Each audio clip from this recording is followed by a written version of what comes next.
Una vez en la escuela estábamos en clase de inglés.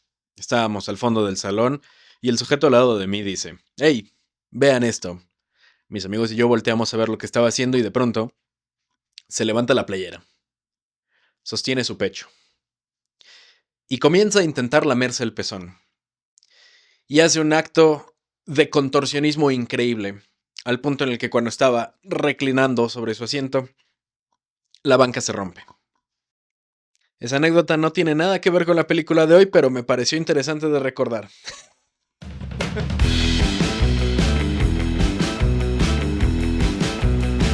Hoy vi Booksmart o La Noche de los Nerds y tengo que decir que estoy muy contento. Me divertí muchísimo.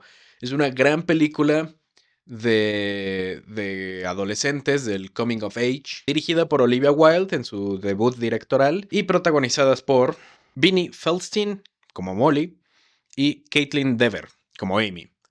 Esta vez no me iba a dejar vencer por mi mala memoria, anoté los nombres de los actores y de los personajes. El punto es, nuestras dos protagonistas son dos ñoñas, básicamente, dos nerds, dos mataditas, que en el último día de clase se dieron cuenta de que desperdiciaron todo su tiempo en la preparatoria siendo, pues eso, ñoñas.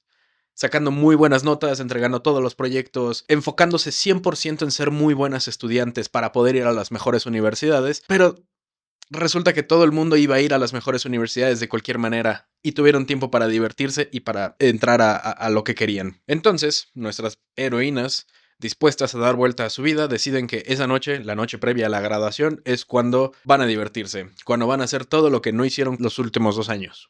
Si esa premisa te suena muy parecida es porque la hemos visto muchas veces. El ejemplo más como fresco que tengo es el de Superbad, ¿no? Super cool con McLovin y todo ese rollo. Y en ese sentido creo que no hay nada nuevo bajo el sol cuando hablamos de películas coming of age, especialmente cuando son del paso antes de la adultez.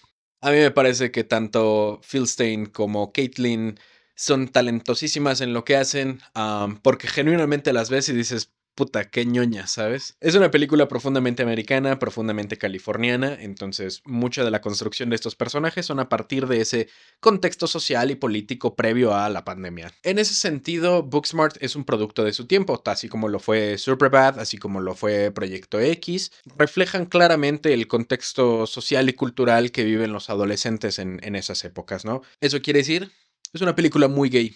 Es una película muy divertida, muy moderna, muy liberal, muy sincera en lo que está tratando de decir. Creo que ese es como uno de sus mayores puntos. Es una película sumamente honesta con lo que sienten sus personajes, con lo que están viviendo, con sus preocupaciones, que son las preocupaciones de todo adolescente, ¿sabes? La persona que me gusta, el qué voy a hacer en el futuro, la clase de amigos que tengo, e incluso también las otras personas, ¿no? Las que no son mis amigas. En ese sentido, no hay ni una sola sorpresa en esta película. Al final de cuentas se trata de ver a nuestros personajes desarrollarse, aprender a la buena, a la mala, tratar de cumplir lo que están tratando de hacer y ver si al final la experiencia que tuvieron como adolescentes en la última noche de la preparatoria realmente fue tan satisfactoria como ellos esperaban. En ese sentido, pues hablemos de nuestras heroínas, Molly y Amy. Como ya dije, las dos son unas mataditas, básicamente. Está, digamos, la líder, y la compinche. Y esa es una dinámica que más adelante en la película sale a relucir. Molly en particular, ella es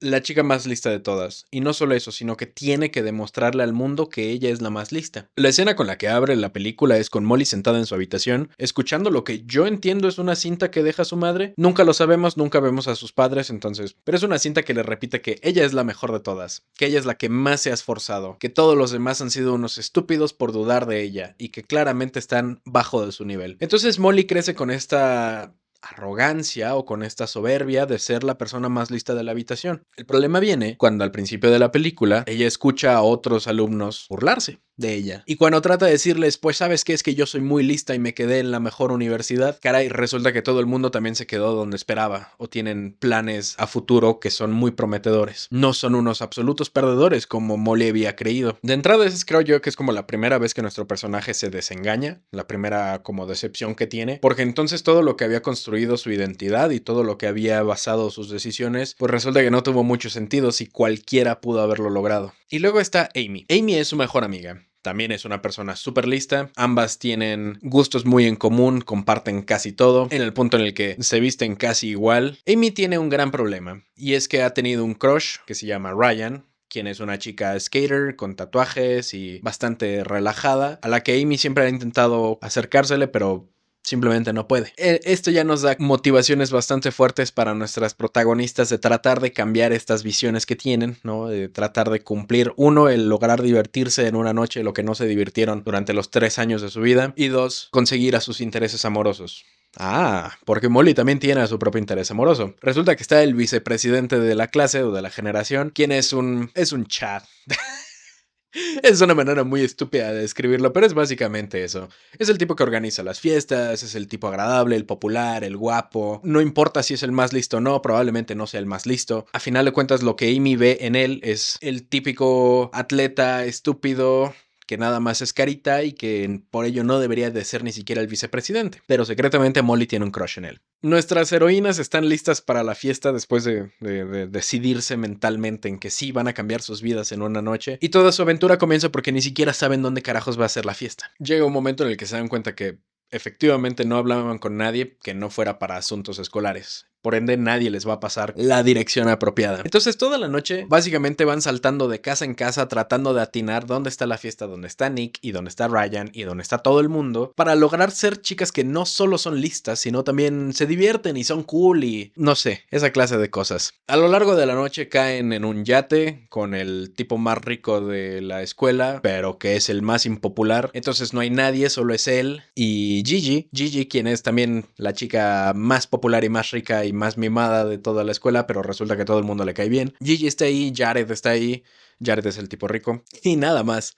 Entonces nuestras protagonistas están como de ¿qué carajo estamos haciendo aquí? Esto no es la fiesta que deberíamos de ir. Pese a que Amy dice, bueno, pues que ya fuimos a una fiesta, aunque no sea lo que esperábamos. Pero no es la fiesta a la que esperan, entonces tienen que ir a la que de verdad sí es. Y caen en la fiesta de los chicos de teatro, quienes están teniendo una fiesta del murder mystery, ¿no? Del misterio de asesinato, en la que juegan roles y es una cosa también un tanto ñoña, pero más artística que otra cosa. Ahí se dan cuenta que fueron drogadas. Y ahí viene una de mis secuencias favoritas de esta película. Resulta que Amy y Molly fueron drogadas en el yate, en la fiesta de Jared, el tipo rico. Fueron drogadas por Gigi, quien no les dijo que las fresas que les dio de comer tenían un alucinógeno muy potente. Entonces se imaginan a sí mismas, se ven a sí mismas como muñecas de plástico.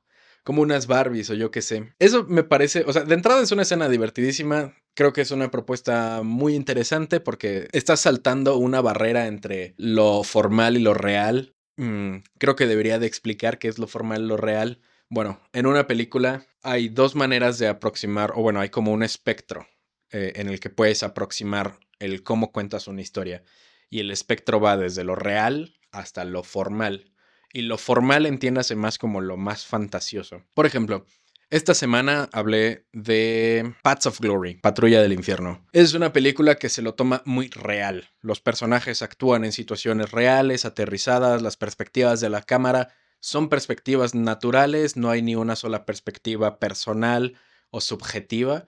Son perspectivas objetivas, es decir, no estamos dentro de la mirada de los personajes o algo así. Entonces esa es una aproximación real a cómo se cuenta una historia. Caso contrario, por ejemplo, en Mi Pobre Angelito, cuando el niño está recordando a su familia y aparecen burbujas alrededor de él con los rostros de los personajes, o luego tenemos perspectivas en primera persona, o el hecho de que a los ladrones, ¿no?, se electrocutan y aparece el esqueleto y demás.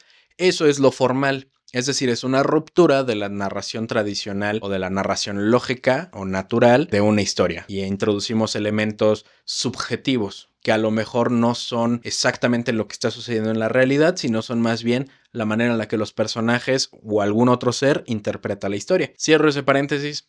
Es un paréntesis un tanto ñoño. La historia toma un giro formal para hablarnos, por supuesto, de las inseguridades del cuerpo.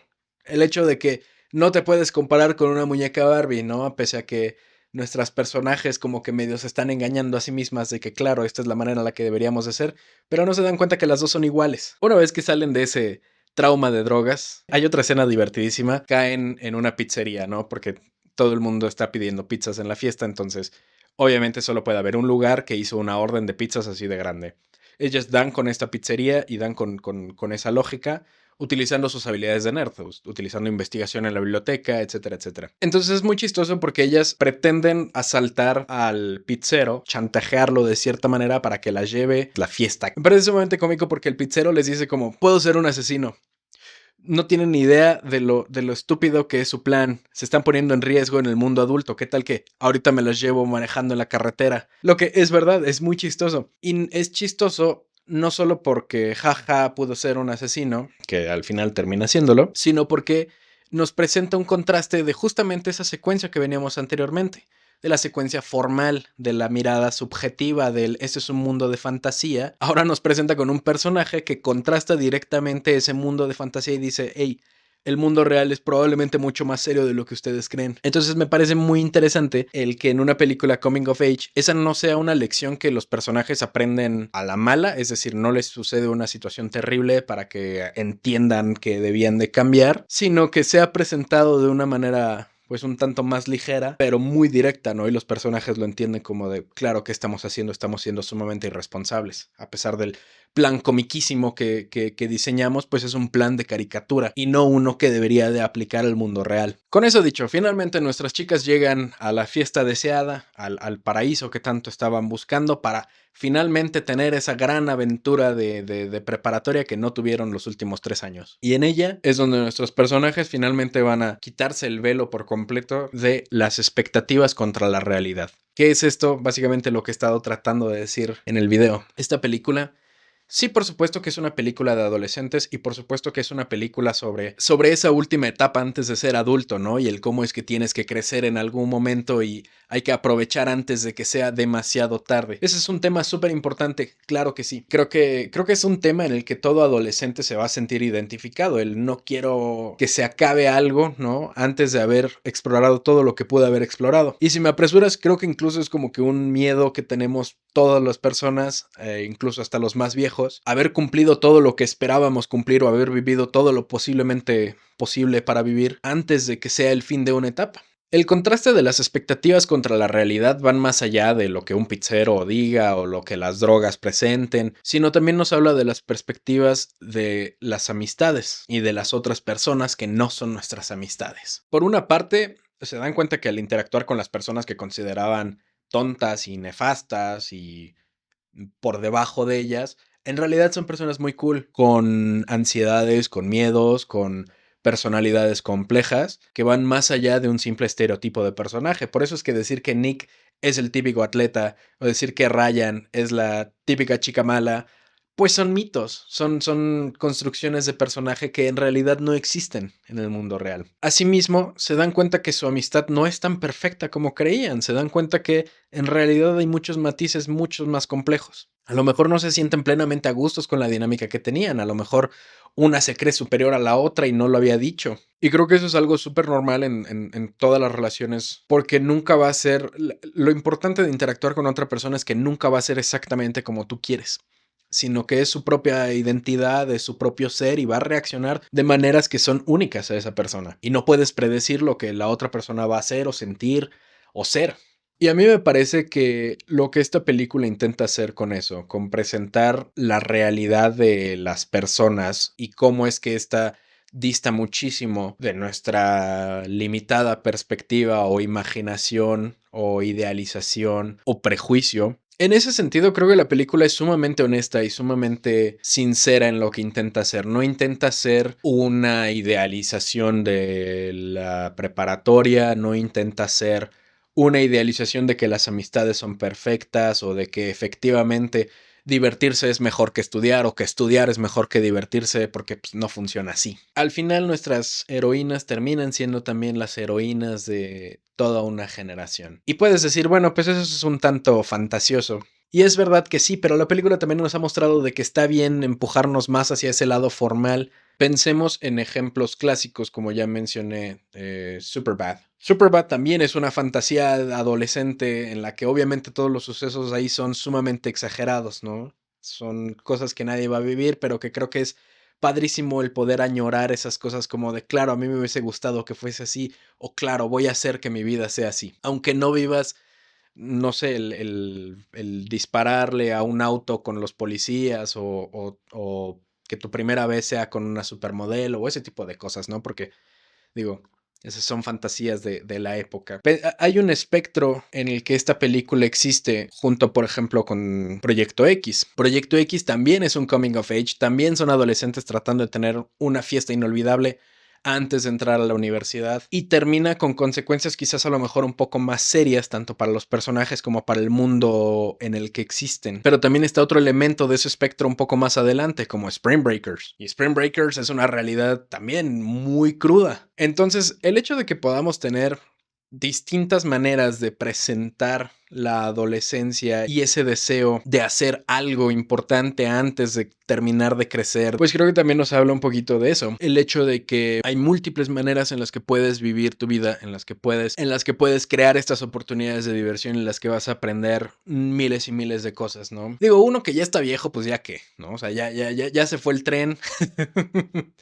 Pero a lo mejor a los adolescentes seguro que eso les resuena. Y creo que aún seas adolescente o no, esta película seguro que te saca unas risas. Y seguro que hay cosas que puedes ver en ella que te enternezcan, que te resuenen y que digas, bueno, pues a lo mejor sí me voy a dejar engañar. Sí voy a creer que el mundo es así de inocente y que sí hay finales así de felices, porque creo en las amistades complejas, en que las personas son multidimensionales, en que siempre va a haber una gran oportunidad de divertirse, así como hay de cumplir los sueños. Y no lo sé, me parece, insisto, sumamente tierna, sumamente honesta y muy linda, la verdad. Es una película muy, muy linda.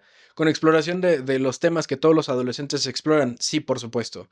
Que sigue exactamente la misma estructura que todas esas películas siguen, por supuesto que sí, no hay nada nuevo bajo el sol. Eso sí, la dirección me parece muy divertida, creo que hay momentos de introducciones de personajes o de presentación como la secuencia que les hablaba, ¿no? De los muñecos que son sumamente divertidas. Y no lo sé, me pareció una propuesta muy fresca para un género que es muy limitado, en mi opinión, y que no deja de ser parecido a cosas que ya hemos visto antes, pero se agrega como un espectro, como un elemento del espectro diferente. Entonces le voy a dar 7 shots y medio. Shots porque pues es una fiesta, ¿no? Y era como de irse a divertir. Aunque nuestros personajes no se embriagan ahora que lo pienso. No importa, tiene 7 shots y medio. Eso es todo, véanla, es sumamente divertida. Cuídense mucho, bye.